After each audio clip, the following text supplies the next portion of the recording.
nous effectivement donc bɛɛ k'a ŋaniya sigi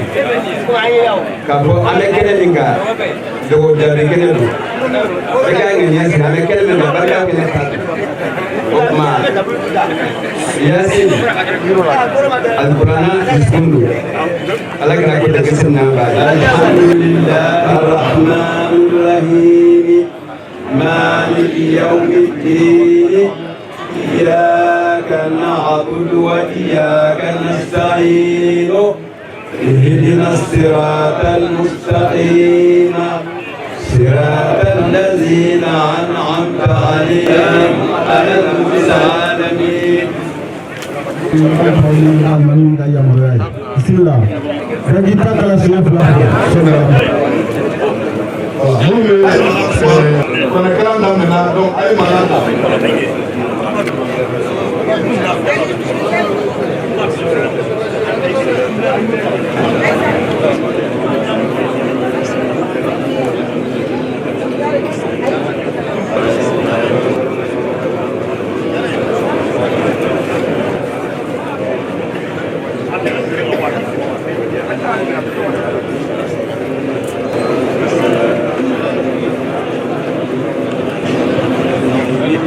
وبشره بمغفرة وأجر كريم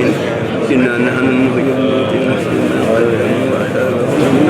واضرب لهم مثلا أسألك الأنبياء المثل إذ أرسلنا إليهم اثنين فكذبوا بما فأخذنا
Voilà, on donne ça au maire. Voilà, monsieur le maire.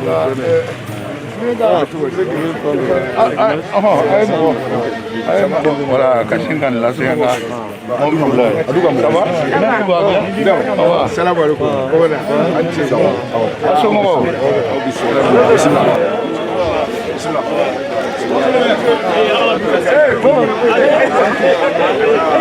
Begi Jojo.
Nin dafel jamana ninnu kan ko tɛ se ka kɛ fo fɛn min y'an ka jamana lasigidenw ye olu kana u sen jɔ o kɛnɛ kan ka kɛnɛ bonya bɛɛ d'u ma an bɛ se k'a fɔ bi Asimi bi yan parce que ninnu ye Asimi tulo a da a hakilina ninnu ye o de ye an bɛ Konate ani Tunakaw fo o hakilina ɲuman na ka jamana ka jamanadenya jamana ka jamanaya k'o sigi jamana ma a ni ce donc sisan an bɛna baara daminɛ programme taabolo la sisan Tunaka minnu sigilen bɛ Bamako o bɛna ka na foli kɛ n'ale ye foli kɛ dɔrɔn an bɛ sɔrɔ ka programme daminɛ an b'a dɔn k'a fɔ kuranɛ o kalanna ka ban donc Tuna lasigiden minnu Tuna ressortissants minnu bɛ Bamako n'olu ka représentant nana dakuruɲa 2 foli kɛ monsieur le maire an b'ale ka commune de kɔnɔ kuma bɛ di monsieur le maire ma a b'a ka dakuruɲa 2 fɔ monsieur le maire kɔfɛ gouverneur mais hali gouverneur ma kɛnɛ sɔrɔ préfet bi yan o bɛ se ka gouverneur ka kuma lase o ye gouverneur ye yan o ye Asimi ye yan o ye jamanaden bɛɛ lajɛlen ye yan o kɔfɛ fɛn min ye an balimamuso dɔ bɛ yen o ye fɛn min ye Konate bɛ quartier mun yɛrɛ la Bamako o ko Konate ko bɛ cogo min na bi olu ɲɛ bɛ Konate la diɲɛ kɛn bɛ ka Konate minɛ cogo min na olu yɛrɛ mun ye maire y'u ka sigida la yen nɔ donc Fatumata Tarawele ale bɛna dakuruɲa 2 foli kɛ Bamako bɛɛ lajɛlen tɔgɔ la Bamako maire bɛɛ lajɛlen tɔgɔ la o de la kɛnɛ in wasalen don yan sigida maire bi yan Konate bɛ sigida min na o maire bi yan n'ale kumana Kante n'o ye Cɛmani Kante ale bɛna dakuruɲa 2 foli kɛ n'o banna tuma min na n'o fɔ aw ye n ko ɲinan mawuludu ni mawuludu si tɛ kelen ye koba 2 de donna ɲɔgɔn na fɛn min ye Ndawulakaw ye olu ye misiri kura sɔrɔ misiri kura olu ye o sɔrɔ u y'a ŋaniya k'o dayɛlɛli ko k'o fɛnɛ kɛ bi k'o duwawu don ka kɛ bi komi juma tɛ yen a bɛ kɛ duwawu de ye donc o kɔnɔna na misiri in yɛrɛ tɔgɔ dalen bɛ mɔgɔ min na an balimakɛ Kambo ale bɛna misiri tɔgɔ dalen bɛ mɔgɔ min na ale bɛna o fɔ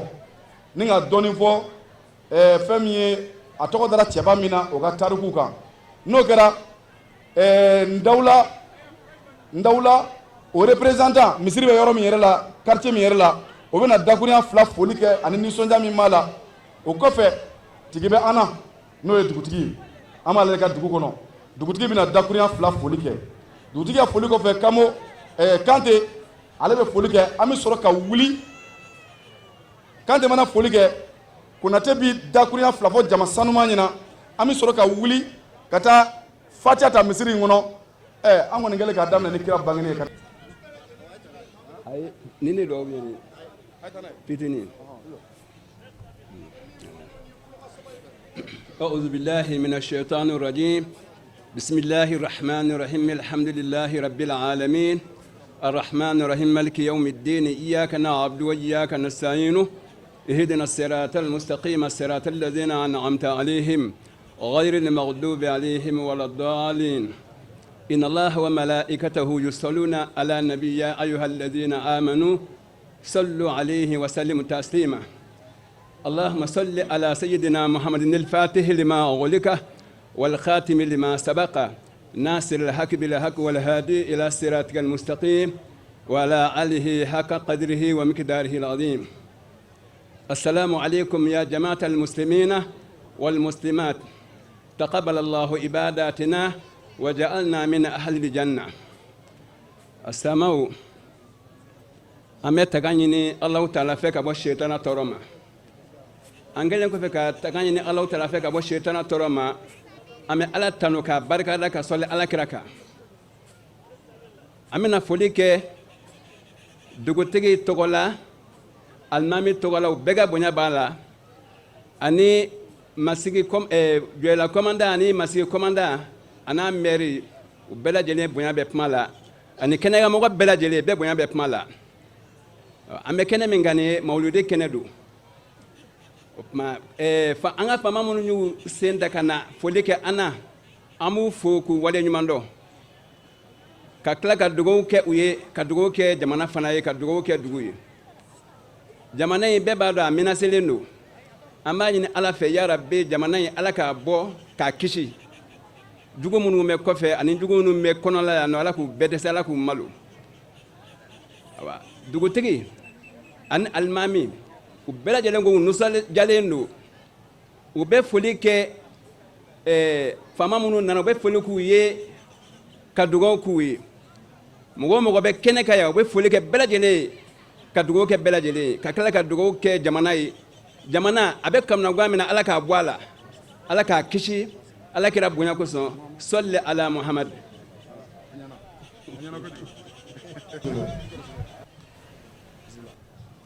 bisimilahi rahmani rahim an balimaw aw salamu alaikum an sira hɛrɛ la ala m'an tilela hɛrɛ la bi ala ka bi diya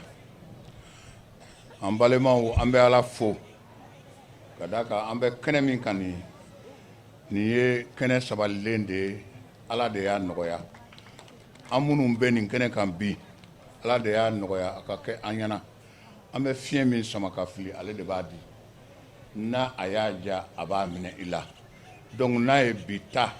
to an ye an bɛ ala fo o la ni o bɔra yen kɛrɛnkɛrɛnlen ɲɛna bi kɔni an minnu faralen bɛ ɲɔgɔn kan an bɛ foli da ɲɔgɔn fana ye minnu nana an dɛmɛ a ko la ne b'u fo an ka masigi ko la jɛkulu tɔgɔ la u ko ni sera yan ka taa mɔgɔ fɔlɔ la ka taa mɔgɔ laban na dugutigi i bɛ o daminɛ na an b'i fo i n'i ka jama wa ni o bɔra yen an ka gouverneur an bɛ a fo parce que tuna kɔni a bɛ Doila mara de la Doila région na a bɛ masigi arrondissement na j'allais dire cercle de mon commandant s'il vous plaît là-bas ala k'o kɛ parce que o y'an ka hamiw ye min b'an senkɔrɔ n'a ma ɲɛ an b'a ɲini ala fɛ an ka vision ni o ye an bɛ min laɲini kɛ an ka yiriwali la vraiment ala k'o di an ma o de b'a to yanni gouverneur ka foli kɔfɛ jama min filɛ nin ye vraiment n bɛ u lajɛ n bɛ n kun firifiri fɛn min bɛ a to ni mawuludu tuna ye yɔrɔba de ye a bɛ sabati ka tɛmɛ nin kan vraiment n b'o ɲini ala fɛ ala ka na ni o ye o de ye anw ka vision ye bi an bɛ min fɔ an ka laɲini ala fɛ mawuluduko la tuna yan ni o bɔra ye an ka masigika minnu ni o ye tunakaw ye n'u sigilen bɛ bamakɔ kɛrɛnkɛrɛnnen ɲɛna an b'u fo madame fatumata tarawele dɔ tɔgɔ fɔra yan sisan ne drapeau donna ɲɔgɔn don ka bɔ bamakɔ ka na n'an sera ka bɔ bamakɔ fo yan anw yɛrɛ ka masigi sira a bɛ cogo min bi bon vraiment mɔgɔ minnu nana yan an tɛ se k'u fo ka ban donc an bɛ u fo kosɛbɛ an yɛrɛ ka masigikaw bɛ yen le directeur national des marchés publics malimakɛ a bɛ yan bon vraiment a ma bala n'an k'ale sɔrɔ yan parce que ale kuma bɛɛ a bɛ na Konate nɔfɛ bon donc an minnu ni an bɔra tuna ka na ko an ye masigikaw ye an ye tunakaw ye n'an bɛ jama na yan an bɛ a bɛɛ lajɛlen fo donc ni o bɔra yen mɔgɔ o mɔgɔ ni sera ka bɔ dugu la ka na nin kɛnɛ kan kana de ye a fɔlɔ ye koyi n'an ko ala ale ye fɛɛrɛ min di an ma n'o de b'a to birifini bɛ kɛ mɔgɔw la ka bɔ fɔ Sénégal ka bɔ Côte-d'Ivoire ka bɔ région Mali la k'i bɛna tuna yan o birifini de birila olu la donc o service technique u bɛɛ de b'a la mais kɛrɛnkɛrɛnlen ɲɛna an ka finitigilamɔgɔw an bɛ olu de fɔ an n'u sɔrɔ dondɔ la yan u ni aw don mais an bɛ sunɔgɔ kuma min o b'a sɔrɔ jɔlen bɛ ni marifa ye dɔw tɛmɛna masigi kɔsa in na san b'u bɛɛ bugɔ k'u jɔlen to u tɛ se ka don bon kɔnɔ donc vraiment aw ka foli kɔni an tɛ se ka ɲɛ an b'a fɔ donc an ka Doila préfet ale de bilala anw ye Abu Daw ka na yan a bɛ hakɛ to n b'a fɔ nin cogo la parce que o de b'a to a bɛ to mɔgɔw kɔnɔ le préfet de Doila Abu Daw a sigilen filɛ yen le sous-préfet de Masigi vraiment Tɛnbeli a sigilen filɛ yen ko o fila bɛɛ na ɲɔgɔn sɔrɔ aw fɛ yan mawuludu la ni Jacques kɔni tun bɛ na nka faama tun ma caya k'o yɔrɔnin nin bɔ fɔlɔ dɛ donc an tɛ tɛgɛrɛ fɔ kɛnɛ kan mais vraiment olu ni o foli ka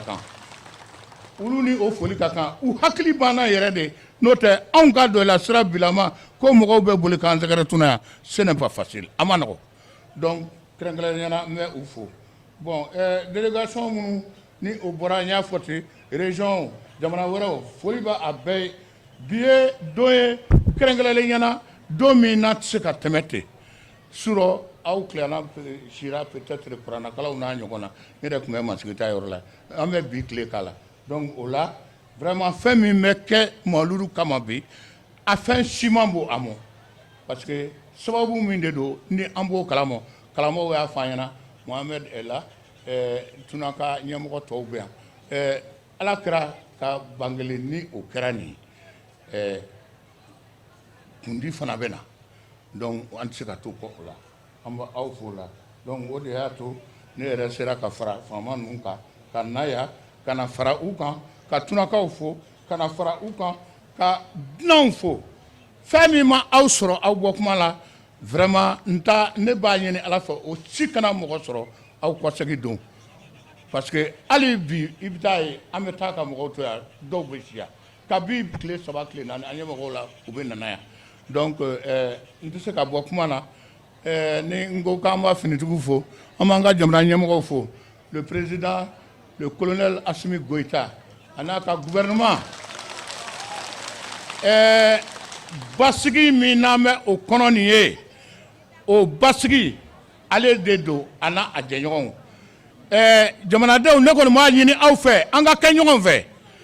an ka kɛ ɲɔgɔn fɛ an ka kɛ ɲɔgɔn fɛ n'an ma kɛ ɲɔgɔn fɛ a bɛ kɛ turabilen ni jara disons jara ani tura saba a bɛ kɛ olu ka fɛngɛ ye u bɛ an kelen kelen wele ka taa n'u kɛrɛda fɛ donc an k'an galasi ɲɔgɔn ma yaasa an ka yiriwali bɛ sabati cogo min o don aw ni ce aw ni baraji ne bɛ bɔ kuma la yan kuma ka gɛlɛn denmisɛnya don ni filila yɔrɔ min na o ye ne ka fili de ye a y'a denmisɛn filɛ an ni ce ani baraji. Ni folie vraiment ne yɛrɛ nimisi wasila ce matin surtout hali n'an m'a tɔgɔ fɔ sa an bɛ ɲari kan an b'a classer miyankaw fɛ sa même ni miyanka tɛ voilà donc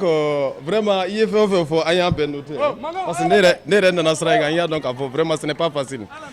donc an b'a daminɛ ni foli ye an bɛ tila ka kɛlɛ ɲini kɛ parce que an bɔra heure mun na an ɲɛna ko an bɛ soli ka se mais vu l'état de la route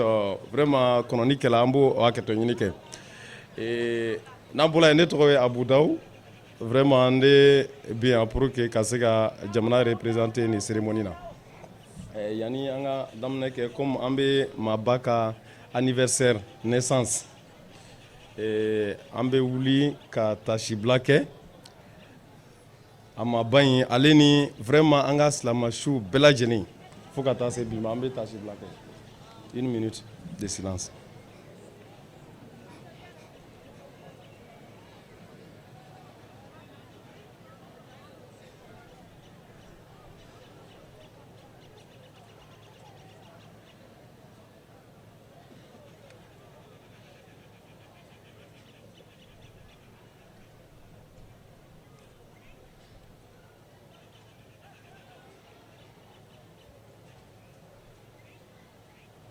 Ok, Aben Baraji.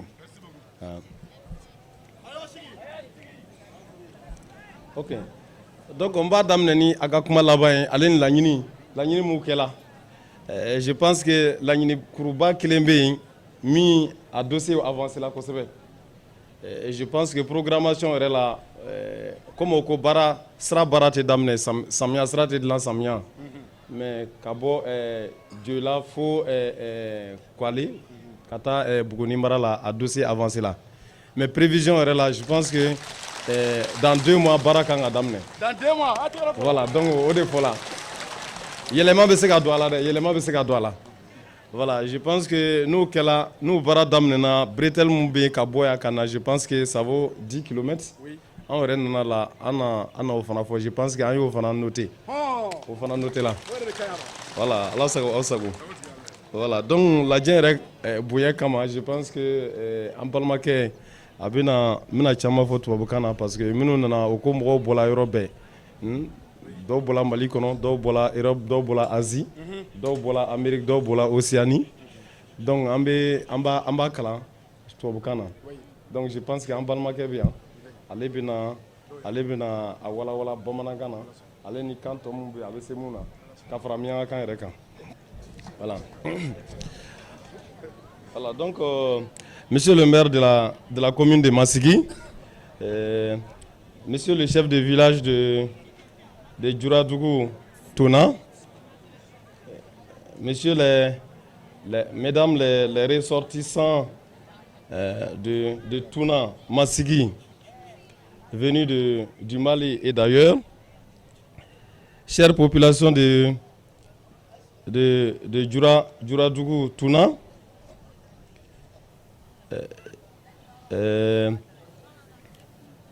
Cheikh Mamadou Konaté, digne fille du terroir grand prêcheur international, chers fidèles musulmans venus des autres localités du Mali, chers fidèles musulmans venus d'Afrique, d'Amérique, d'Asie, d'Australie, d'Europe et d'Océanie. Mesdames et messieurs, toutes les populations de ma circonscription vous souhaitent un très agréable séjour à Djuradougou Touna. C'est un réel plaisir pour moi ce matin de m'adresser à vous à l'occasion du Mawlud, anniversaire de la naissance du prophète de l'islam, paix et salut sur lui. Moment de recueillement de la communauté musulmane, symbole spirituel important, me donne l'occasion et l'opportunité d'exprimer ma solidarité à tous mes frères et sœurs musulmans. Mesdames et messieurs, chers fidèles musulmans, la communauté musulmane de Djoila, et plus particulièrement celle de Djuradougou Touna, à l'instar des autres communautés musulmanes célèbres, avec face la naissance du prophète Mohammed, paix et salut sur lui. À cette occasion, j'invite les fidèles à prier pour notre pays et à s'inspirer dans les faits et gestes du modèle comportemental du prophète de l'islam, paix et salut sur lui. Car à Médine, la ville qu'il a accueillie, il a préconisé la paix. Il a pratiqué la cohabitation confessionnelle entre musulmans, juifs et chrétiens, en mettant en avant le devoir de citoyenneté commune. À la Mecque, sa patrie natale, il a prôné le pardon, la cohésion sociale, en exhortant l'union sacrée autour de la patrie. Car la défense de sa patrie est aussi un acte de foi par excellence. C'est la raison pour laquelle je salue la mémoire des soldats qui sont morts pour le Mali et dont le sacrifice ultime ne sera jamais vain, ni ici-bas, ni dans le royaume de Dieu. Chères sœurs, frères musulmans, nous voici dans la journée du Mawlud, une journée toute dédiée à l'adoration d'Allah, l'Omnipotent, pour nous avoir donné comme lumière Mohammadou Rasulullah. Heureux sont donc ceux qui feront de cette journée singulièrement, mais comme de toutes les journées, des instants de prière, des zikrs, des wird, pour implorer, pour invoquer et remercier le Seigneur. À tous et à tous, le président de la République, son Excellence Assimi Goïta, à travers ma voix, vous souhaite un excellent Mawlud dans la paix, dans le cœur et le pardon mutuel, avec une pensée profonde pour nos soldats tombés sur le champ de l'honneur. Très chers musulmans, Mawlud 2022. En ces temps-ci est célébrée par un peuple en voie de recouvrement définitif pour une ultime fois de sa souveraineté nationale et internationale. Après des périodes marquées par souvent la haine, la méchanceté,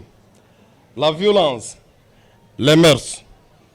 toutes choses condamnées par l'islam et son prophète. Que de veuves, que de déplacés, d'orphelins et de victimes.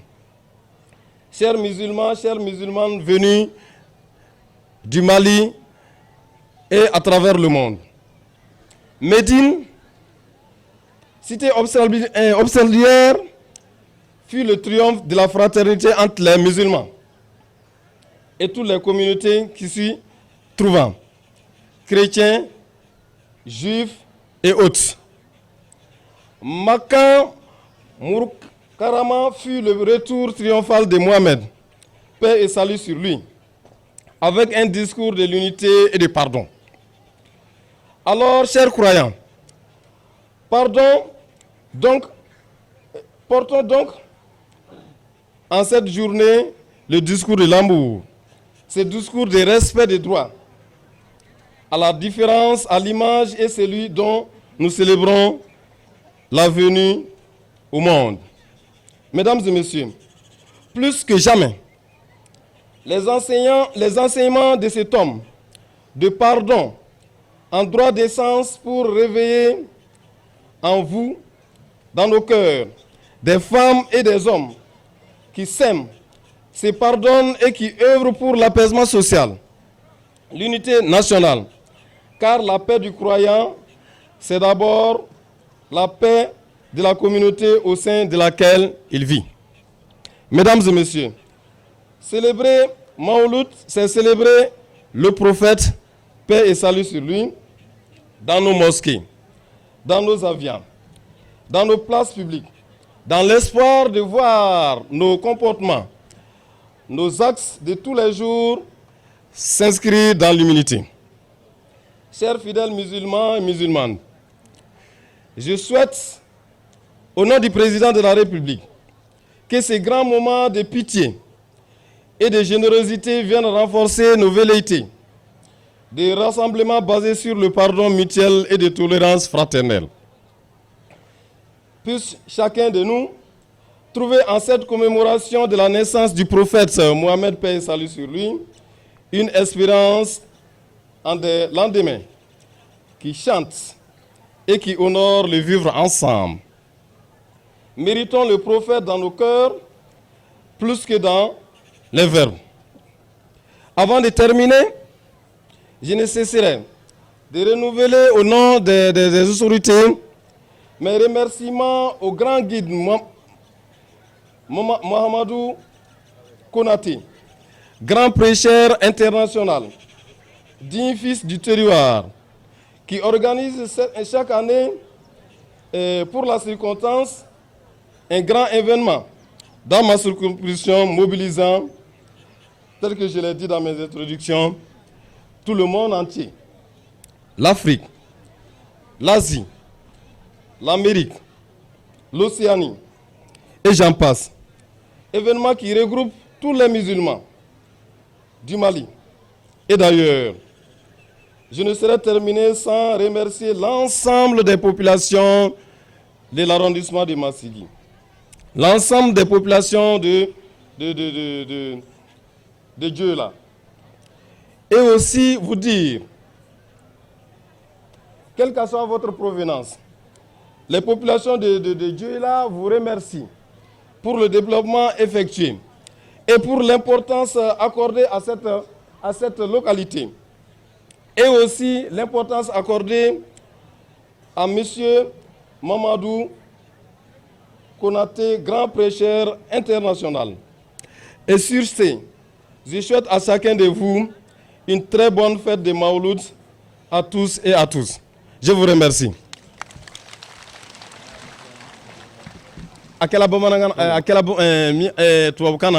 Mais Ningomba traduit Abnake Miakan, donc je pense que M. Diabien. Amba fo katlaka ou fo tuni, M. Goufo, on connaît M. Oula.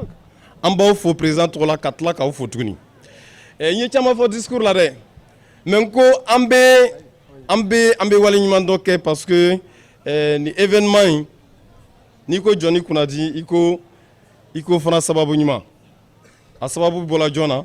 a sababu bɔla fɔlɔ an cibaa la o de la an ye 1 minute de silence observé à sa mémoire ale ni silamɛsuw bɛɛ lajɛlen n'o bɔla yen an b'an balimakɛ yɛrɛ fo ka tila k'a fo le grand guide Mamadou Konaté grand prêcheur international et président yɛrɛ tɔgɔ la n bɛ foli d'a ma n bɛ foli di naba bɛɛ lajɛlen ma an bɛ tila ka hakɛto ɲini kɛ dɔw ye tile 3 kɛ yan n bɛ profiter o fɛ k'an ka sécurité mɔgɔw fo i y'a fɔ discours la yan dɛ k'a fɔ nin fana ye Ala sira dɔ ye k'i ka jamana défend o la n segila kan ka tila ka segin a kan k'a fɔ o bɛ ka sacrifice mun kɛ ce n'est pas vain yan anw t'a jate minɛ mais fɛn dɔ bɛ kɔfɛ dɛ o la an y'o fo ka tila k'o fo tuguni et depuis tile 3 fana o bɛ yan mɔgɔ si ma sunɔgɔ compte rendu journalier bɛ ka kɛ n ye o donc n b'aw fo gouverneur yɛrɛ tɔgɔ la ka tila k'aw fo tuguni ka Konate fo n'a a jɛɲɔgɔnw bɛɛ lajɛlen toute l'équipe n y'a ye an bɛ ka kuma micro la a kuma bɛ taa yɔrɔ jan o ye jumɛn ye radio mɔgɔw an b'aw fo ka tila k'aw fo tuguni k'a fɔ a ye fɛn o fɛn fɔ sira in gɛlɛya la ne yɛrɛ nana n y'a jateminɛ et m'a mobili boli dɛ parce que a tɛ tɛmɛ tile 20 kan n y'a moto fana boli ka bɔ Masigi fo Joyi la n y'a moto boli dɔgɔtɔrɔ mun bɛ aw ka ligne kan o b'a kalama parce que n tɛmɛna o duguma fɛ donc c'est pour vous dire que vraiment foli de don ka se parce que diɲɛ bɛɛ bɛ yan an bɛ bɛɛ fo ka tila k'aw fo tuguni k'a fɔ ni sababu kɛla mɔgɔ mun ye Konate ye an bɛ Ala deli Ala ka sijan d'a ma mais n b'a dɔn ni sijan dila o yɛrɛ de ye porte d'entrée ye fɛn wɛrɛ bɛ yen an bɛ fɛn wɛrɛ ye yan minnu tɛ kelen ye quoi n'Ala sɔnna a y'a fɔ anw autorités nana c'est une obligation ni population bɛ yan an fana bɛ yan ni population tɛ yan aw t'an ye o c'est une obligation bilen de don président y'o de fɔ an ye dɛ n'an ka mɔgɔw bɛ yɔrɔ o yɔrɔ an ka taa n'an ma kɛ dun donc n bɛ dan yan je pense que a bɛna a tɔ traduit bamanankan na vraiment hakɛto ɲini b'a la n bɛ alimami mun bɛ yan mun ka da bon ni ko n bɛ kuma n bɛ don mɔgɔw gasi la n b'aw bɛɛ fo n b'aw bɛɛ fo n bɛ tila k'aw bɛɛ fo voilà donc vraiment laɲini dɔw kɛla je pense que ni n ka service technique caman bɛ yan n'an sigila an n'a kuma fɔ a na kɛ sababu ye a tɔ ka accélérer n'Ala sɔnna a ma voilà mɔgɔ b'i ta la Ala fana b'a ta la mais karamɔgɔw bɛ yan olu na dugawu kɛ pour que a tɔ bɛ se ka ɲɛnabɔ cogo min donc n b'aw fo n bɛ tila k'aw fo tuguni han voilà donc Aden Kando Abou Daou aw ka préfet merci beaucoup voilà donc vous allez traduire voilà merci beaucoup non il faut traduire voilà an bɛ bɛɛ fo ka bɛɛ waleɲuman dɔn a tɛgɛ de fɔ an ka préfet kun a cogo ko tile tɛ nɔgɔya Bismillahirrahmanirrahim. Alhamdulillahi rabbil alamin. An bɛ Ala fo ka Ala barikada k'a ɲini Ala fɛ an ka kisi ni nɛɛma caman jidi an ka ciba ɲumanba in kan ale min sababu ye an jɔ nin kɛnɛ in kan yan bi Julaburu tun Ala folen kɔfɛ ka kisi caman kɛ cibaba in kan an bɛ an ka préfet fo k'a waleɲuman dɔn monsieur le préfet vraiment n fana n bɛ taa n'i ka nin exemple in n bɛ taa nin lakali Bamako n bɛ taa nin lakali Bamako n'o bɔra yen n bɛ monsieur le sous-préfet fo k'a waleɲuman dɔn monsieur le maire n b'i fo k'i waleɲuman dɔn i bonya bɛ n ka kuma kɔnɔ o mana bɔ yen n bɛ tuna dugutigi fo k'a waleɲuman dɔn ka n tuna cɛ n'a muso bɛɛ lajɛlen fo n'o bɔra yen cɛba min sababu ye an jɔ nin kɛnɛ in kan n'o ye Elhaji Mamadu Konate n b'a fo k'a waleɲuman nin cɛ in ani foli ka kan ni aw ko ko anw ye sirakolon boli ka na tuma sirakolon ka yan ka boli nin cɛ in hali sira min tɛ nin ye o kɛ yan ka boli ni cɛ in nɔfɛ a kan ka tunu n b'a fɔ tunakaw ye ala ye aw ladiya ala ye nin cɛba min di aw ma di n'o ye El Hadji Mamadu Konate ala ye aw ladiya mais anw fɛnɛ Bamako commune 6 la kɛrɛnkɛrɛnnenya yɔrɔjanbu la anw fɛnɛ ala ye anw ladiya ka tɛmɛ aw kan parce que ala y'a sigiyɔrɔ bɛn anw ba ani anw sunɔgɔkan de bɛ ɲɔgɔn kɔnɔ o de kama salon na sini commune 6 maire ye ne délégué ka na nin cɛba in kan bonya yɛrɛ la n taara n'a image ye n taara image bila écran plat la an ka commune 6 session kɛyɔrɔ la an ka commune 6 maire 45 bɛɛ k'i sigi k'a lajɛ cɛ in ye gouvernement baara min kɛ duna yan n taara bila image la u k'a lajɛ o kama commune 6 maire ko ma a ko Fatumata i b'i labɛn El Hadji Mamadu Konate ka mawuludu bɛ tuna hali ni b'i ŋunuma i bɛ taa o de ye an se kɛnɛ in kan donc halisa an b'a ɲini El Hadji Mamadu Konate fɛ anw ka jamana in n y'o fɔ salon a ka mawuludu deguli kɛyɔrɔ la Bamako n ko n'a sɔrɔ nin cɛ in ka wajurukɛlen ye 100 bɔ n'i y'i sigi k'a 100 bɛɛ lamɛn i bɛ taa sɔrɔ 99 a bɛ daminɛ ni duwawu ye jamana in ye a bɛ laban ni duwawu ye jamana in ye jamana in kanu de b'a la ala ye jamana in kanu don cɛ in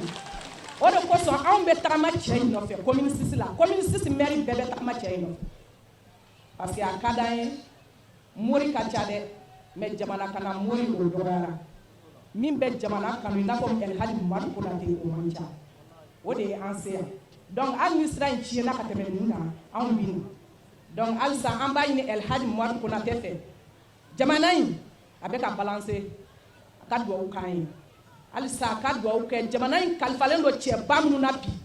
a ka duwawu k'u ye halisa ala ka jamana in ɲa u bolo ala ka jamana in ɲa an bɛɛ lajɛlen bolo halisa ala ka barika don jamana in na El Hadji Mamadu Konate sirako min fɔra san wɛrɛ ni ala ka jɛ ye monsieur le préfet y'a fɔ cogo min na n dalen b'a la ni ala sɔnna san wɛrɛ an bɛɛ boli gitɔrɔn kan ka na mawulu kɛ tuguni inchallah a kɛ to b'a ka sala la an tilenna hɛrɛ la ala k'an si hɛrɛ la an bɛ bɛɛ lajɛlen fo kiramantonya la cɛ ni muso denmisɛn ni mɔgɔkɔrɔba donna ni dugulen kɛnɛbagatɔ ni banabatɔ tuna kɔnɔ ya tuna seleke 4 mali yɛrɛ seleke 4 diɲɛ seleke 4 maa o maa sen sera nin kɛnɛ kan an ka foli b'a bɛɛ lajɛlen fɛn min ma aw natɔ sɔrɔ o kana aw tatɔ sɔrɔ n tɔgɔma bɔra ka kuma sisan n'o ye madame le maire an b'a fo ko kuma ɲɛna k'a félicitation préfet bɔra ka kuma an b'a fo k'a félicitation yani an ka tɛmɛ ni kuma tɔ ye ni ale nani minɛ kuranɛ filɛ Sikaso ka dɔ y'a di min ye kuranɛ nin di a tigi ye 1000 d'a kan an n'a bɛ jɛ ka na tuna mais a ba de fatura tile 40 kɛra kunna se nin juma a ko a tɛ se ka kɛnɛ sɔrɔ ko ka kuranɛ di morikɛ ma ko ka 1000 d'a kan k'a ka dugawu kɛ alisilamɛ su bɛɛ lajɛlen ka dugawu k'a ka musokɔrɔba ye ka dugawu kɛ alisilamɛ fure bɛɛ lajɛlen ne hakili la kuranɛ in dibaga a delila ka kuranɛ di morikɛ ma ka tɛmɛ jamanaden fɛn fɛn taɲana i kɛra maa gansan i kɛra finitigi ye n'a sɔrɔla n bɛ barika da ala ye ka segin ka barika da ala ye ni yɛrɛ ka kumakan ye ni n dɔgɔkɛ Ustaz El Hadji Lasana Kante ye Kante i ni kunu i ni bi n bɛna barika da ka da kun jumɛn kan tunakaw a y'a lamɛn nin kɛnɛ kelen nin kan yan an y'a fɔ dugutigi ye k'a jɛ ɲini a fɛ n k'a ka da anw ye n ko finitigiw ka na ka morikɛ lakanda ka tunakaw lakanda minnu bɛna mawuludu la kuma caman bɔra a kɔnɔ anw ye heure 2 kɛ masigi gendarmerie la an bɛ kuma na mais ni finitigiw yera kɛnɛ kan ka taa a san na fo bi kɛnɛ nin ma langoloya finitigiw la an bɛ jamana finitigi bɛɛ lajɛlen fo a bi san 10 bɔ bi a don kana kuma gɛlɛyara an bolo masigi mais n ye laɲini kɛ Sikaso faamaw de fɛ o ko bɔn ko masigi bɛɛ doyila fɛ doyila bɛ Kulukoro région na u ye n ci sebe min ma n nana sɔrɔ o tɛ yen ko maliyɛn n t'a dɔn est ce que a ma taa retraite la mais a y'a ka argent bila an sigira an ye kuma kɛ a fɔla ko finitigi tɛ don tuna kɔnɔ fɛn bɛɛ tɛ fɔ mais bi ni finitigiw bi yan k'a ta don na ko bi finitigiw bɛ na kan tɛ e ni ne an ka jɛ ka barika da Ala ye a fɔra dugutigi min kɔ Ala k'a da yɔrɔ suma dugutigi min bɛ kɛnɛ kan ya Rabbi Ala ka si ni kɛnɛya di a ma o tɛmɛnen kɔfɛ n bɛ ɲininkali dɔ kɛ mawuludu an y'a daminɛ ani kuranɛ kalan an b'a kɛ ni hɛrɛ ye k'a kɛ bonya kɔnɔna na maa caman bɛ n'a kɛnɛ kan bon an bɛ don min na i ko bi dɔw tanyana Ala k'u da yɔrɔ suma mais dɔw fana bɛ yen salon an m'u ye kɛnɛ kan ɲinɛ fana an m'u ye kɛnɛ kan bon an t'a dɔn fɛn min don an ma bana ko kuma mɛn an ma saya ko kuma mɛn Ala ka an n'a cɛ janya kɛrɛnkɛrɛnnenya la Darajan Konate n'o ye morikɛ mɔkɛ ye ani a jɛɲɔgɔn salon an m'u ye ɲinɛ fana an m'u ye o bon an t'a dɔn min don mais a mana kɛ fɛn o fɛn ya Rabbi Ala k'a nɔgɔya a ka foli don Ala ka dugawu jaabi Ala ka hamu nɔgɔya tile hɛrɛ Ala k'a di bɛɛ lajɛlen ma n'i ye jamaba in lajɛ sisan Ala k'an kisi ni ko ye mɔgɔ sɔrɔ yan kunbɛ cogo t'a la dɔgɔtɔrɔso tɛ yan salon ou bien oui salon kasara dɔ kɛra yan sapeur pompier mɔgɔw yɛrɛ ye min kɛ u b'o dɔn mɔgɔw cɛra ka taa masigi dɔw taara fɔ joli la mais furakɛli kunfɔlɔ ma se ka kɛ yan parce que dɔgɔtɔrɔso tɛ yen donc ne b'a ɲini Joyila gouverneur fɛ komi a ka représentant bɛ yan u k'u hakili to yan na yan bɛ se ka dɔgɔtɔrɔso ɲɛnama sɔrɔ cogo min na parce que diɲɛ san o san jamaba bɛ na yan siɲɛ caman furakɛli yɔrɔ tɛ yen mɔgɔ kɛnɛya dun bɛ yɔrɔ min na bana bɛ yen donc ɲɛfɛmɔgɔw k'a lajɛ gouverneur n'a ka jama yan bɛ se ka dɔgɔtɔrɔso ɲɛnama sɔrɔ cogo min na pour que ka ko caman kunbɛn quoi ne ɲɛna mɔgɔw panna yɔrɔnin min kan o ye nin ye ne tun b'a fɛ k'o fara a la komi temps koronnen don foli bɛ gouverneur n'a ka jama ye a yɛrɛ y'a fɔ miɲɛnka de don miɲɛnka dun a ɲuman y'a sunɔgɔtɔ de ye awɔ miɲɛnka ɲuman y'a sunɔgɔtɔ de ye a yɛrɛ ye sira ye ne tun bɛna kuma sira ko nin kan mais komi a yɛrɛ kumana kan ka ban ne tɛ fɛn fɔ tun ayiwa n bɛ segin a kan mɔgɔw nana hɛrɛ la an bɛ Ala wele min ma mɔgɔw natɔ sɔrɔ o ka n'u segintɔ sɔrɔ jamana Ala k'a kolo suma Ala ka jamanadenw bɛn jamana Ala k'a a tali barika di a bɛ minnu bolo bi la Ala ni Ala kira kanu kosɔn salam Mahamadu ne bɔra kuma na merci Togola merci beaucoup Togola a ye tɛgɛrɛ fɔ Togola kun kɛ nisɔndiya kɛnɛ kira bangini fɛn bɛ fɔ min t'ale tɛgɛrɛ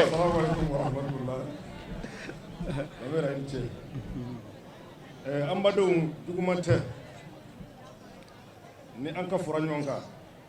minnu tɛ si dɔ f'u ka fɔ n bɛ ka kuma ni dugutigi ni alimami dakɔnɔnɛ de ye ani tunaka bɛɛ lajɛlen min bɛ ani min tɛ yan a bɛɛ ka ci de don Ala ye misiri min nɔgɔya sisan n'a bɛna dayɛlɛ bi misiri in tuna bɛɛ ka jɛ kɔnɔ an y'a ŋɛniɲɛ k'a tɔgɔ da dugutigi kɔrɔba la k'a ɲini Ala fɛ Ala ka hinɛ se u bɛɛ lajɛlen ma amin mais n'i ye mɔgɔ tɔgɔ da i b'a ka wale dɔw fɔ ne faw bɛ yan mɔkɛw bɛ yan n'i ye kalo cogo bɛɛ ta tɛgɛ ma u ye min don an da dugutigi kɔrɔba in ale de tun bɛ jifiɲɛ sigi a ka so donda la ni dunan bɛ tɛmɛ jisuma bɛ dɔ kɔnɔ dinɔnɔ bɛ dɔ kɔnɔ nɔnɔkɛnɛ bɛ dɔ kɔnɔ dunanw ka min ka dugawu kɛ a ka dugu ye a n'a mɔdenw bɛɛ ye o la ni tuna kɛra ta o man ka bala aw kelen o cɛ kelen Samori bɛna don yan don min ma ale de y'a kunbɛn ka futinɛ kunbɛn dugu la ni kɔlɔsi ye a dɔnbagaw bɛ yan a tɛ ka fɔ o kɔfɛ o cɛ kelen nafolotigi kun tɛ o don parce que nafolotigiya ye mɔgɔ y'a jate min ye o tɛ funasɛri nafolotigi kelen tɛ mais ale ka nafolo tun bɛ don dugu kungo bɛɛ la a dɔnbagaw bɛ yan o la ni o mɔdi o kulosama dɔ sɔrɔla k'o b'a ta kɛ foroba ye o man ka bala mɔgɔw la wari tɛ Konate kun ne b'a seereya a bɛ ko de jɛra Ala la Ala bɛ cɛw de k'a kɛ an ye sirako fɔ kunun dɔ ye kirisali sɔrɔ k'a kɛ n ko tɛ o tigi bɛna kɛ mais tunakaw an y'a jɔ a jɔyɔrɔ la n y'a fɔ a ye tan donc o la n'a ko a bɛna misiri tɔgɔ da o la a tɔgɔ da sababu ye bonyamasegin de ye k'a b'a ɲini Ala fɛ tuna maabasu fan o fan a bɛ min don a tɛ min don ala k'a hinɛ s'a bɛɛ lajɛlen ma ani diɲɛ sinamuso bɛɛ lajɛlen a tɔgɔma min bɛ yan bi n'o y'an ka alimami ye Amadu Konate o ye dugutikɔrɔba in tɔgɔma dɔ ye ka fara Konate kan n'i ye maa tɔgɔma danni jogo kɛmɛ b'a la tɔgɔma bɛ 70 de ta o tuma n'a tɔgɔma kɛra alimami ye k'a tɔgɔma kɛ Jetura ye diinɛ la o tɛ bala maa la ala sago aw bonya b'a la n'o bɔra yen n bɛ segin Bafotigi ma Bafotigi i ni Bayisu min ye wɛlɛwɛlɛ kɛ masigi dilan la yan o denw de ka hami ye bi tuna ɲɛtaga ye komi an ka famaw y'a fɔ o t'anw bali ka saya kan dɛ e n'an fa de jɛra ne ɲɛna a caman ka kɛ dugu la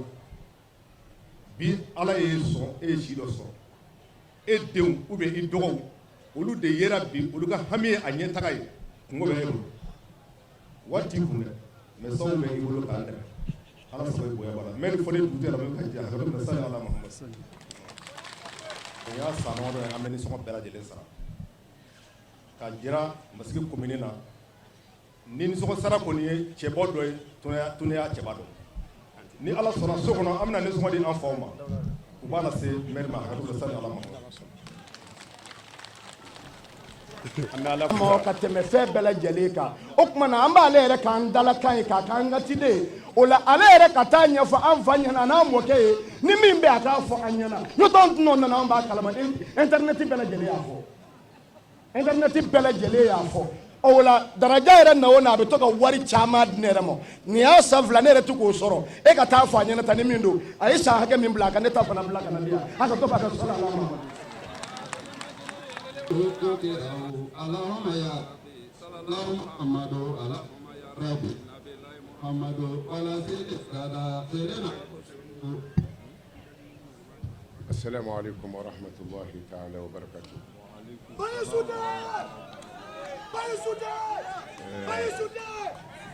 Kuma janti an bolo an bi ala fo dama ka a barikada ka ala wale ɲuman dɔn ala min sɔnna ka an sigi ni ala kuma kɛnɛ in kan an bi foli di nabaga bɛɛ ma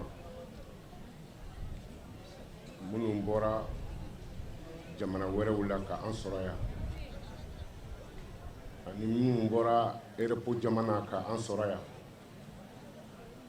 ani minnu bɔra Mali dugu wɛrɛw la ka an sɔrɔ yan an bi bɛɛ fo ka bɛɛ barikada ka bɛɛ waleɲuman dɔn minnu bɔra Amérique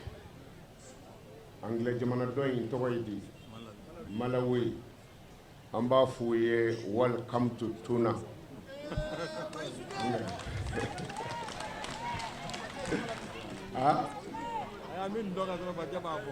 an bɛ bɛɛ fo ka bɛɛ barikada ka bɛɛ waleɲuman dɔn ka yafa ɲini mɔgɔw fɛ vraiment mɔgɔw jɔlen bɛ tile la o ti an marabagaw an ka faamaw ka fara dugutigiw ka o t'u ka laɲini ye mais sama bina woro karila mɛnɛmɛnɛ bina woro karila bɛɛ barika de ta kari ni an seko de an b'aw fo o la ka aw waleɲuman dɔn ka foli di dugutigi ma vraiment an fa danti la an bɛ Banugɔ dɔn Banugɔ ka fɛn o fɛn kalanna a si dugutigi n'a dugudenw ma sɔn u ka sigi u ka dugu la mais tonakaw banuw yɛrɛ la tonakaw kɛra ne fɛ o de y'an se yan an b'aw fo k'aw barikada k'aw waleɲuman dɔn n'an bɔra yen an ka préfet Joyila Abubakar Ndaw ne m'a ɲɔgɔn ye fɔlɔ fili caman bi anw ka kalanbagaw sɔrɔ o de ye ni dɔnni bonyana ka tɛmɛ hakili kan i ni mɔgɔw t'i bɛn mais n'i ka hakili bonyana n'i ka dɔnni ye dɔrɔn hali ni mɛnɛmɛnɛ b'i bɛn so kɔnɔ gouverneur ani daw u ka mɔgɔya de bi ten an b'u fo ci sera u ma o y'an jaabi hali n'u ma wele u tun b'a kɛ nin t'a siɲɛ fɔlɔ ye an ka ɲɔgɔn sɔrɔ nin ala kama kɛnɛ ninnu kan waati dɔ kɛra Gunjo Alimami ye dɔ ci an ma ka fɔ an ka Yaasi kala siɲɛ 7 ou bien 70 ou bɛ 700 ou bɛ 7000 ko pour que jamana bi suma n y'a wele ne ye don min fɔ a ma k'o ka jan kojugu k'an ka kɛ samedi nata ne ko nin mana kɛ faama min y'anw bolo ɲinɛ nin ye banikɔkaw ta ɲɛnen ye an b'a ɲini ala fɛ ala ka hɛrɛ kɛ an n'aw ye Tembelu n'o min ye Masigi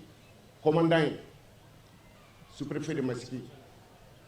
mɔgɔ bi mɔgɔ dɔ kumakan de la ni ko n k'o dɔrɔn i t'a fɔ a bi dɔn ale ni n daw u bɛɛ ye maa fasuguya kelen mɔgɔ bi walekan kala i ka kisi u tɔɔrɔ ma mais kana walekan kala i ka k'u ɲɔgɔn ye u ye walekan kala mais an ka jamana danbe kɔrɔ o bi an marabaga ninnu de la o tuma an b'a fɔ an bɔra so an nana so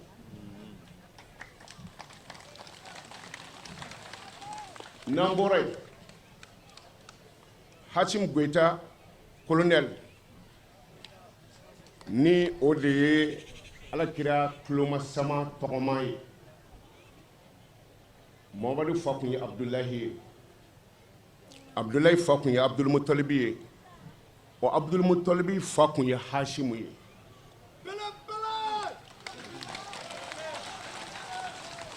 a ye maa ɲumanw tɔgɔma da n'i ye mɔgɔ o mɔgɔ tɔgɔma da n'a jogo ye 190 bi taa tɔgɔma na kira mɔkɛ Hashimu ka jagɛlɛya Hashimu kun tɛ kuma mais a kun bi baara kɛ ala y'o don an ka masakɛ la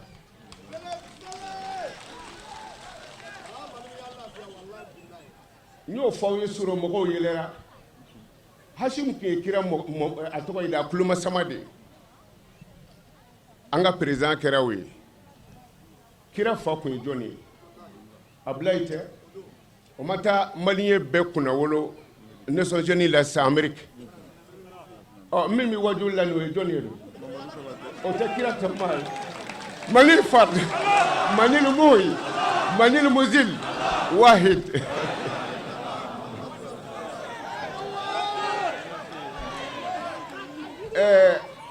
Hashimu ye an ka président colonel a ye maliyɛn kodɔnbaga bɛɛ bila kasi la kodɔnbaga bɛɛ a fɔra lahara don ko bɛɛ b'i ɲininka i ka kungo la fila min bɛ misiw kunna o bɛ ɲininka misiw ko la dutigi i bɛ ɲininka dudenw kungo la alimami i bɛ ɲininka misiri kungo la dugutigi i bɛ ɲininka dugu kungo la maire i bɛ ɲininka i ka marabagaw kungo la commandant i bɛ ɲininka i ka marabagaw kungo la fo ka taa gouverneur fo président mais an ka président y'a bɛɛ bɔ a kunna k'a di maliyɛnw ma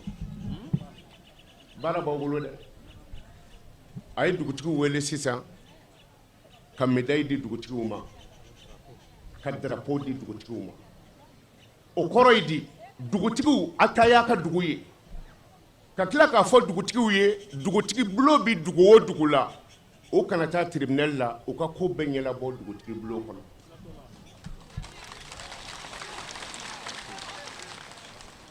drapeau dira dugutigi ma dugutigi bɛɛ b'i ka dugu dɔn dugutigi b'a ka dugu cɛnnikɛlaw dɔn minnu bi dugutigi ka dugu ɲɛ a b'u dɔn wa drapeau dira Bamakɔ dugutigi bɛɛ ma o kɔrɔ ye k'a dira Mali dugutigi bɛɛ ma ni dugutigi min birila lahara don jamanakuntigi t'i ɲininka i ka mɔgɔw kungo la e de b'i ɲininka e de b'i ka dugu ɲɛnikɛlaw dɔn e b'u cɛnnikɛlaw dɔn a y'o doni bɔ a yɛrɛ kan a y'a di dugutigiw ma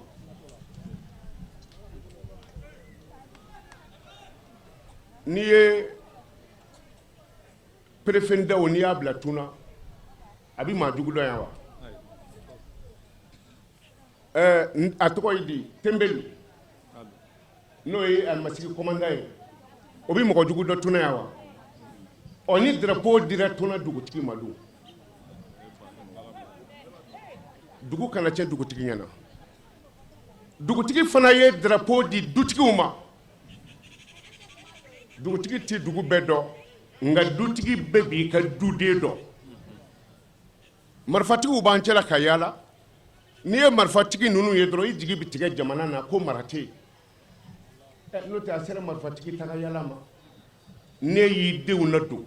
ka jogo dɔw la nin k'a denw ladon ka jogo dɔw la duw bi ɲɛ dugutigi ka mara bi ɲɛ mairie ka mara bi ɲɛ marifatigiw bi dɔgɔya an cɛla u ti ye tuguni mais e tɛ taa yɔrɔ la fɔ da ka marifa charger ka bila i nɔfɛ i b'a dɔn adamaden banna mɔgɔ tila kɛra bagan de ye k'u de tɛ mɔgɔw la dɔrɔn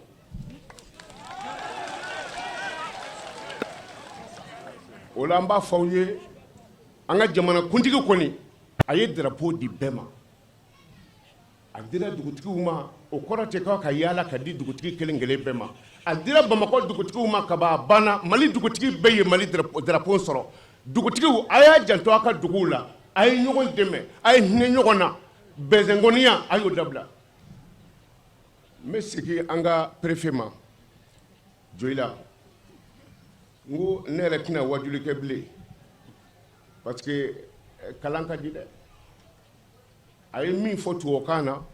Alakira bɔra Maka a taara Madinɛ kira ka baara fɔlɔ kɛla min ye parce que e ma se k'a traduire parce que tu connais rien en français ah kira taara Madinɛ Alakira ka baara fɔlɔ kɛra mun ye a ma fɔ a ye seli kira ma fɔ a ye sun kira ma fɔ a y'a kɛ tan aw su ni Khazaraju bɛn de kun t'u ni ɲɔgɔn cɛ kira ye fɛn bɛɛ bila k'u fɔ ka bɛn fɔlɔ o bɛn de sabatira seli sɔrɔla ka di u ma o tuma bɛn ti yɔrɔ o yɔrɔ la seli dama tɛ hali ni misiri binna aw kɔ a tɛ kisi a ka kuma fɔlɔ la o la walahi ni ninnu mɛna ɲɛfɛ an ka jamana b'i basigi ne ka faama ye a kumatɔ k'a bi bonya sigi Alakira ma hali an ka mawuludu kɛnɛw yɛrɛ k'a ti kɛ mais ale y'a kɛ nin bɛ to kɔfɛ ninnu bɛ to kɔfɛ cogo di yala bi Ala m'aw yɛrɛra kira ye min to Maka a fana ser'o ma o de ye yafa ye et puis Kurana de y'a fɔ khuzil afwa Ala de ko Alakira ma ko i yafa minɛ khuzil afwa a y'o de fɔ sisan an b'a ɲini Ala fɛ Ala ka hɛrɛ k'an ye kuma janti an bolo an bɛ bɛɛ fɔ ka bɛɛ barikada dɔgɔtɔrɔso ko ne ni préfet ye a kuma kɛ ka tɛmɛ a yɛrɛ a bɛ yafa ma parce que ne sumayara a ye mɔgɔ di yan n bɛ se min ma an ka se Bafɔtigi ma pour que dɔgɔtɔrɔso ka dilan togo la i da sera ma a diyara n ye préfet ye an kɔri ka tɛmɛ mais ni Ala sɔnna an bɛna ciw kurakuraya laɲini fɛn o fɛn bɛ yen olu nana u b'a dɔn Banikɔ yan ni yan tɛ ni ɲɔgɔn jama kori man di yɔrɔw la olu yɛrɛ n'u hakili bɛ ɲɔgɔn fɛ u kan ka min kɛ a bɛ dɔn o tuma na bolo dara la kaban ni Ala sɔnna a bɛ sabati an balimakɛ Shoyibu Mariko hakili la an bɛ nin baaraba fɛn o fɛn na ale kelen de bɛ jɔ n'a bɛɛ ye nin maa kelen ka wuli ka jɔ de waritigi tɛ kari de don kari ni waritigiya kelen tɛ ale kelen de bɛ jɔ ni nin bɛɛ ye mais an y'a ɲini Ala fɛ Ala ka mɔgɔ d'a ma hali bi min b'a ta ɲɔgɔn kɛ parce que chaise nana a ka ca chaise ba kelen mais mɔgɔ jɔlen ka ca sigilen ye dɔw bɛ tile la vraiment an tɛna kuma di sama ka taa yɔrɔ jan na an b'i bɛɛ fo dɔrɔn ka bɛɛ barikada n'a y'a sɔrɔ se bɛ tunakaw ye ka tɛmɛ Ala kaw sara kan tunakaw tun b'o kɛ mais an da ye nin de ye tuma na Ala ka hɛrɛ k'aw bɛɛ ye ɲinanta kɛra cogo min na san wɛrɛ la ta yarabi Ala k'a nɔgɔya Ala ka sirakow nɔgɔya faama minnu ye an dɔ ka an bonya yarabi Ala m'u bonyana u ka baara in Ala ka ɲɛ u bolo Ala ka hamu bɛɛ nɔgɔya Ala k'an sago d'a ma a tɔgɔ ye di an balimakɛ min fana muso bangera Bako ka don a bɛ Bakokaw dɔn wa Ganaw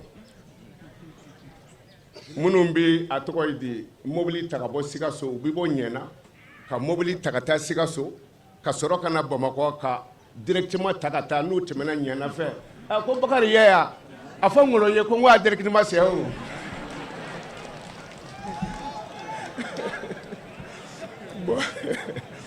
donc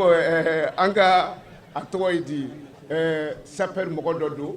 parce que nin kulo ni ka yɛlɛ o de ye an ka jamana ja mais o tun b'a fɛ ka gosi ka bɔ an bolo mais ni Ala sɔnna a tɛ bɔ an bolo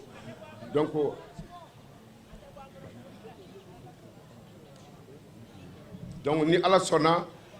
ale muso ye a yɛrɛ la sɔrɔ mawuludu kɛyɔrɔ la yan ani ne bi ɲɔgɔn fɛ parce que ni dugu tilara ne bi yaala an ka kaburujow la sécurité wa t'o kalama dɛ ne bi bɔ ni aya min ye o y'a sɔrɔ a jingɔlen don dɛ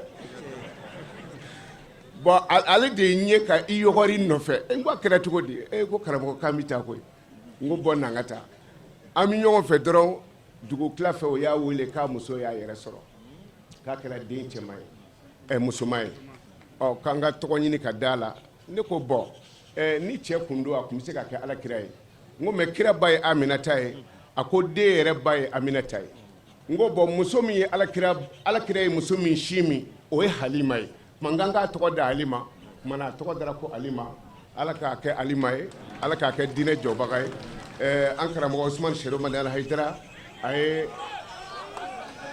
an b'a fo ka waleɲuman dɔn ale yɛrɛ kun kan ka kɛnɛ in kan mais ale y'a sen ko Konate bɛ kɛnɛ o kɛnɛ kan k'ale yɛrɛ de bɛ yen donc a ŋaniya bi yan a ye thème min di an ma n'o ye ɲinan mawuludu ye o de ye an ka bɛn ka don da kelen fɛ ka bɔ da kelen fɛ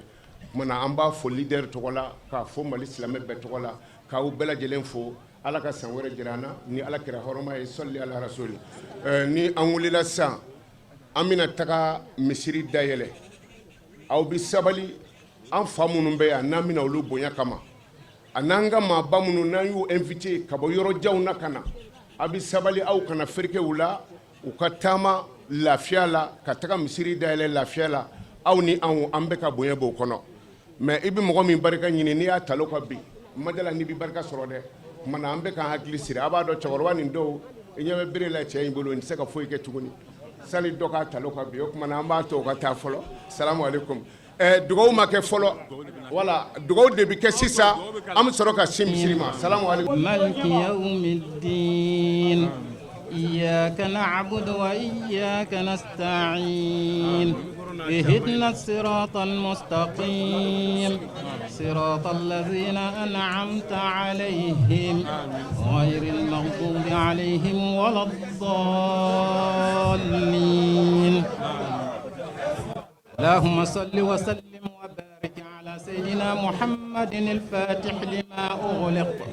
والخاتم لما سبق ناصر الحق بالحق والهادي إلى صراطك المستقيم وعلى آله حق قدري ومقداره العظيم بسم الله الرحمن الرحيم صدق الله مولانا العظيم وبلغ الرسول الكريم ونحن على ما قال ربنا وخالقنا ورازقنا ومولانا من الشاهدين اللهم ربنا تقبل منا ختم ياسين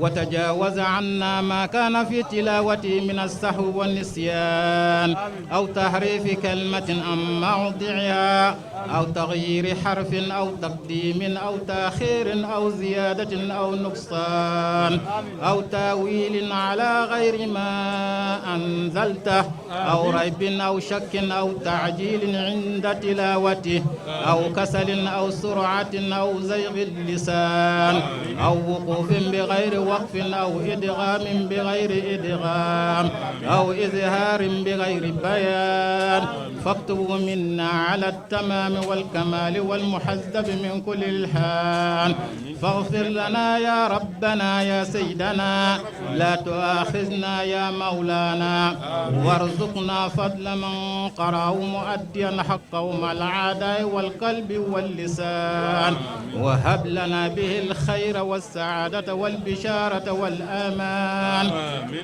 ولا تختم لنا بالشر والشقاوة والضلالة والطغيان ونبهنا قبل المنايا عن نوم الغفلة وبكل آية سعادة وبكل سرة سلامة وبكل جزء جزاء وبكل سمن سناء وبكل ربع رفعة اللهم ارزقنا بالألف ألفة وبالباء بركة وبالتاء توبة وبالثاء ثوابا وبالجيم جمالا وبالحاء حكمة وبالخاء خلانا وبالدال دنوا وبالذال الزكاة وبالراء رحمة وبالذاء زلفى وبالسين سناء وبالشين شفاء وبالضاد ضياء وبالطاء طهارة وبالزاء زفرة وبالعين علما وبالغين غناء وبالفاء فلاحا وبالقاف قربة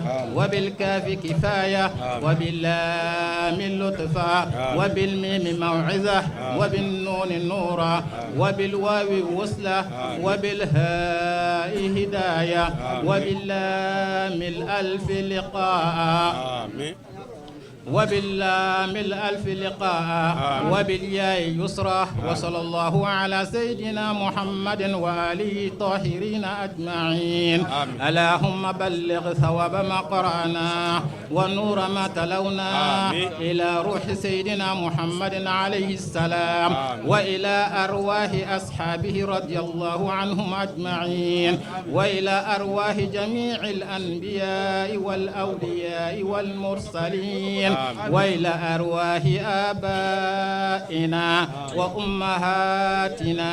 وإخواننا وأصدقائنا وأساتذتنا ومشايخنا خاصة وإلى أرواح جميع المؤمنين والمؤمنات والمسلمين والمسلمات الأحياء منهم والأموات أجمعين عامة وإلى جميع أصحاب الخيرات من المؤمنين والمؤمنات. اللهم انصر من نصر الدين واخذل من خذل المسلمين آمين يا رب العالمين. اللهم انصر من نصر الدين واخذل من خذل المسلمين آمين يا رب العالمين. اللهم انصر من نصر الدين واخذل من خذل المسلمين آمين يا رب العالمين.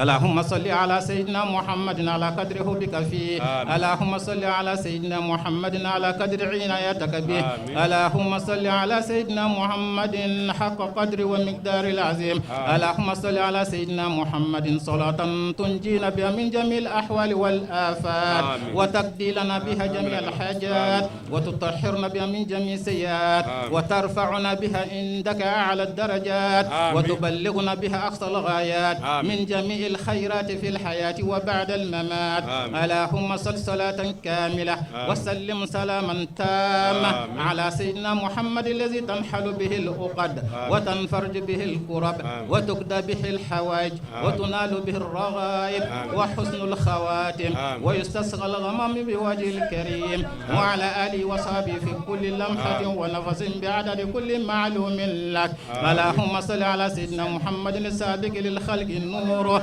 ورحمة للعالمين ظهور. اللهم صل وسلم وبارك على سيدنا محمد الفاتح لما أغلق والخاتم لما سبق ناصر الحق بالحق والهادي إلى صراطك المستقيم وعلى آله حق قدر ومقداره العظيم. صلاة تفتحنا بها بها عنا بشر والتعسير وتكون لنا بها وليا ونصيرا. أنت ولينا ومولانا فنعم المولى ونعم النصير. إن الله وملائكته يصلون على النبي يا أيها الذين آمنوا صلوا عليه وسلموا تسليما. سبحان ربك رب العزة عما يصفون والسلام على المرسلين والحمد لله رب العالمين. نستعين صراط الذين أنعمت عليهم غير المغضوب عليهم ولا الضالين. اللهم صل على سيدنا محمد الفاتح لما أغلق والخاتم لما سبق قدره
Ambe avec anniversaire là. Ah, en français. Ok. Donc ce matin vraiment je suis ravi d'être là. Et avant de commencer vraiment, au nom des hautes autorités, surtout au nom du président de la République, je tiens à remercier l'ensemble des populations de Djoura-Dougou et Douna, le chef de village, les populations, les autorités communales, le sous-préfet et tous ceux qui ont effectué le déplacement. Je vois ici vraiment les fidèles sont venus de partout, hein, de l'intérieur et de l'extérieur. Je l'ai dit lors de mon discours, j'ai remercié l'ensemble des participants. Les gens sont venus du reste de l'Afrique, de l'Asie, de l'Europe, de l'Océanie, des Amériques. Donc je tiens à les remercier. Et aussi nous avons rendu vraiment un hommage à travers vraiment l'observation d'une minute de silence à la mémoire du prophète, paix et salut sur lui. Et l'ensemble vraiment des fidèles qui ne sont plus avec nous. Et en plus de cela, remercier vraiment les organisateurs, parce que nous sommes en notre énième grande cérémonie organisée par El Hadj, le grand guide Mamadou Konaté, natif de Djura Dougou Touna, arrondissement de Massigui. De sa belle initiative. Et au nom des hautes autorités, nous tenons à le remercier. Et à le remercier aussi l'ensemble de l'équipe qui l'appuie depuis des années pour organiser une telle grande cérémonie. Et je pense que les images sont en train de le témoigner. Les gens sont venus de partout. Et aussi le message que j'ai vraiment à l'adresse des populations, c'est vraiment toujours,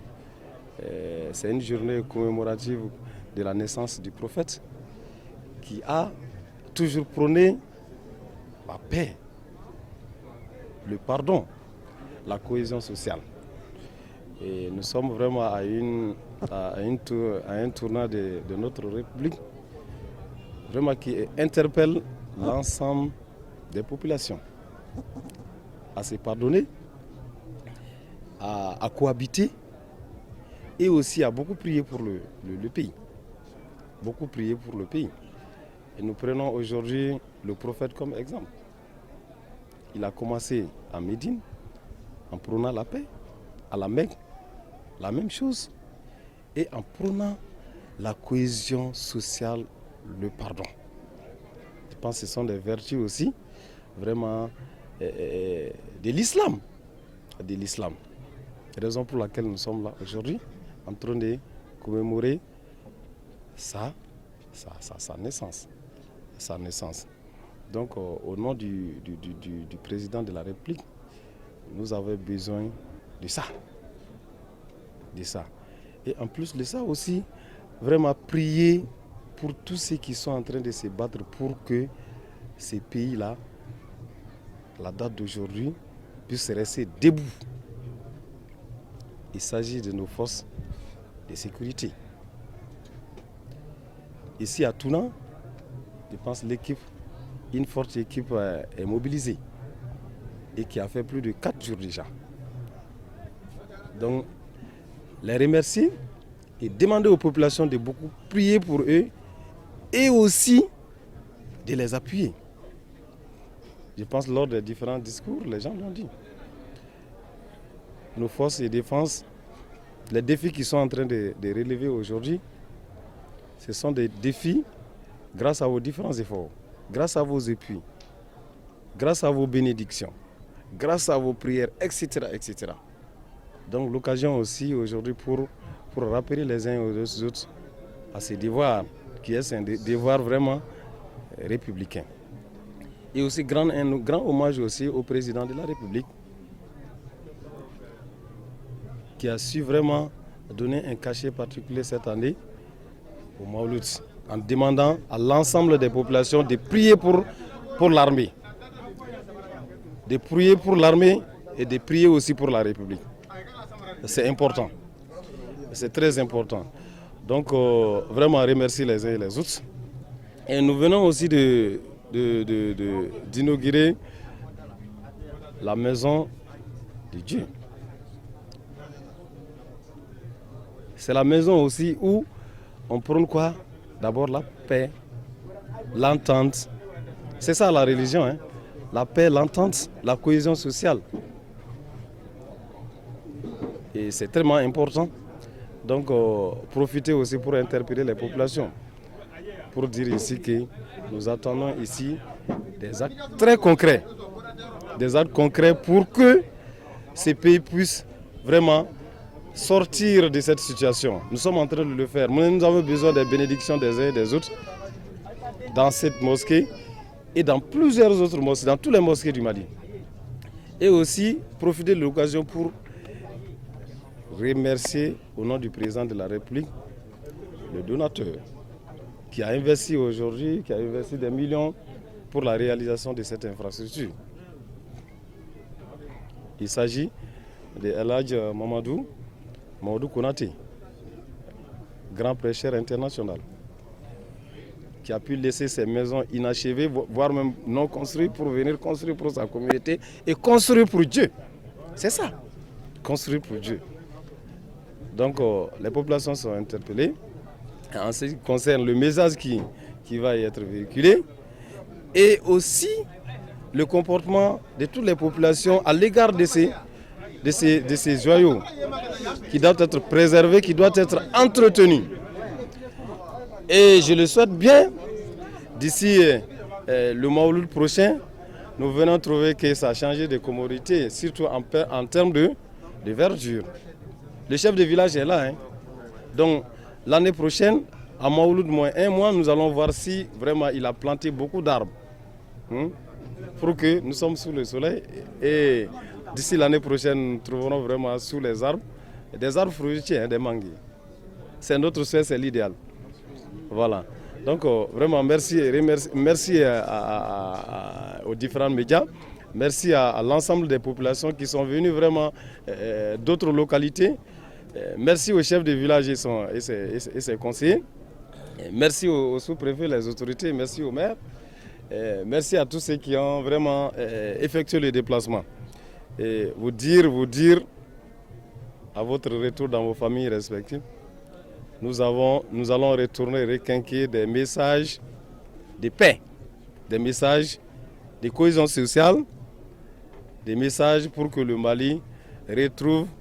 vraiment sa situation d'antan. Il s'agit de quoi? L'entente dans les familles, l'entente dans nos villages, la paix dans le pays et la paix dans le monde. Donc c'est ce message que j'ai vraiment adressé aux uns et aux autres au nom du président de la République. Et tout en remerciant les donateurs, je ne cesserai de le dire, et l'ensemble des autorités villageoises qui sont là, le chef de village. Et dire au chef de village, nous repasserons pour voir si c'est qu'il nous a promis, parce qu'il nous a promis beaucoup de choses, et pour voir. Et beaucoup de doléances ont été aussi vraiment formulées par les populations. Il s'agit de la nature de la route. Et une chance parce que le projet pour la construction de la route Dioula-Bougouni, le projet a beaucoup avancé. Et les populations vraiment nous ont formulé des vœux ardents par rapport à la bretelle entre ici et la route, la RN 30. Bretelle de 9 km. Et chaque année, vraiment, cette route-là, des milliers et des milliers de personnes y passent pour pouvoir accéder au village, pour pouvoir parler Dieu. Donc, je pense que nous avons saisi le message, nous avons noté par rapport à ça. Et d'autres préoccupations, y compris la construction d'une infrastructure sanitaire. Il s'agit d'un CSCOM, ça a été dit, et sollicité par le chef de village en personne. La bretelle et vraiment le CSCOM. Et je pense que ça a été. Je pense que les procédures sont en cours.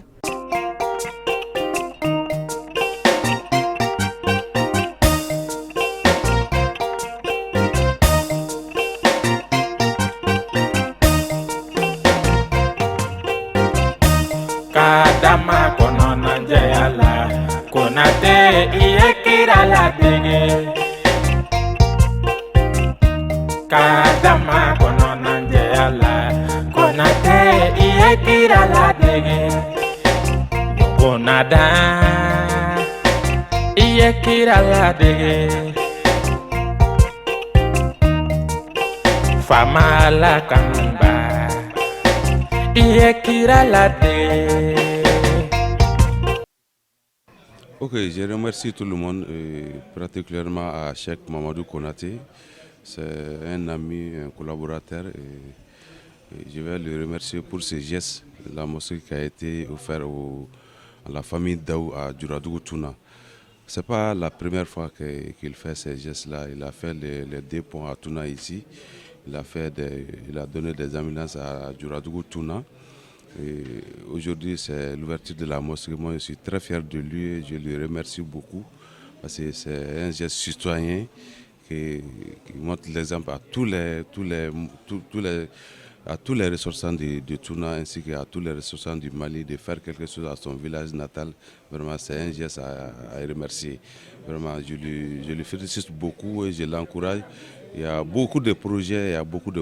venir. On le souhaite tout ce qu'il veut que Dieu lui donne. Vraiment, c'est les 2 mots que j'avais à dire. Moi, c'est Mamadou Sirivé, directeur de la radio Coton FM Sigasso. Nous nous sommes déplacés à Sigasso jusqu'à Djuradougou Touna pour le remercier à ses gestes. Oui, c'est bon. Ne tɔgɔ ye Soyibu Mariko, n ye Konate jɛɲɔgɔn ye, n y'a teri ye.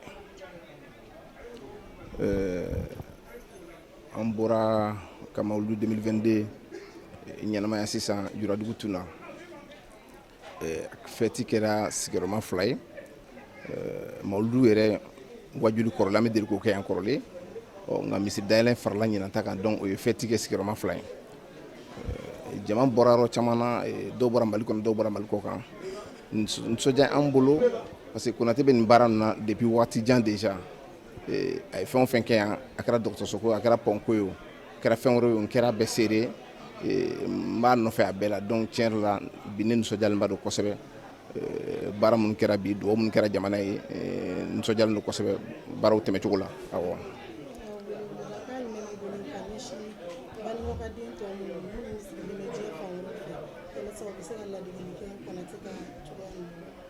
Bon,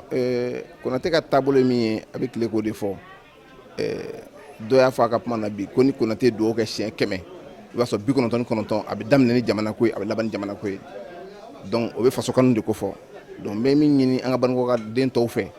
ne ni Konate tɛgɛ bɛ ɲɔgɔn bolo cogo min na faso baara la, Banikɔ baara la, n b'a fɛ an b'an bolo bɔ bɛɛ lajɛlen o cogo la, an bɛɛ ka ɲɔgɔn tɛgɛ minɛ parce que i y'a ye kumaw la fɛn caman fɔra, Banikɔ mago bɛ fɛn caman na, fɛn caman fɔra, maa kelen tɛ se fɛn k'an bolo di ɲɔgɔn ma. Donc Konate bɛ ka baara min kɛ, n b'a ɲini tɔw ka Konate ladege. Konate fana bolo bɔ nin nɔfɛ cogo min na, an bɛ ka baara kɛ ɲɔgɔn fɛ cogo min na, tɔw fana k'o ɲɔgɔnna kɛ walasa Banikɔ bɛ se ka bɔ nɔgɔ la cogo min na, n b'o ɲini Banikɔ ka den tɔw fɛ. Kuma laban ye foli ye. Ko mɔgɔ bɛ fo yɛrɛ ci la, foli fɔlɔ o ye Konate yɛrɛ ta ye parce que an bɛ mori denmisɛnw dɔn, an bɛ fasoden caman dɔn, mais a bɛ ka kɛ cogo min na caman t'a kɛ ten. Peut-être que wari min donna pɔn na a bɛ se ka kɛ sow y'a ye Bamakɔ, an bɛ dɔw bɛ waso ni mobili a bɛ se ka mobili san ka waso n'a ye Bamakɔ, mais a ko non a bɛ na n'a ye faso la ka kɛ faso jɔ ye. Donc foli fɔlɔ ye Konate ta ye. Foli filanan mɔgɔ mɔgɔ bɔra yɔrɔ wɛrɛ ka na yan nɔ, a kɛra Mali kɔ kan, a kɛra Mali kɔnɔna ye o, bi aw yɛrɛ sera nin kɛcogo ye, tiɲɛ yɛrɛ la bi yan lasɔrɔli ma nɔgɔn. Donc o tɔɔrɔw bɛɛ kɛ ka se yan, mɔgɔ mɔgɔ nana an dɛmɛ an kungo la parce que n bɛ se ka fɔ ten, an ka foli b'a bɛɛ lajɛlen, aw yɛrɛ presse fana mun bɛna kuma ninnu lase u se yɔrɔ la pour que mɔgɔ ka bɔ fɛn ninnu bɛɛ lajɛlen kalama, n ka foli b'aw bɛɛ lajɛlen. Awɔ. Merci.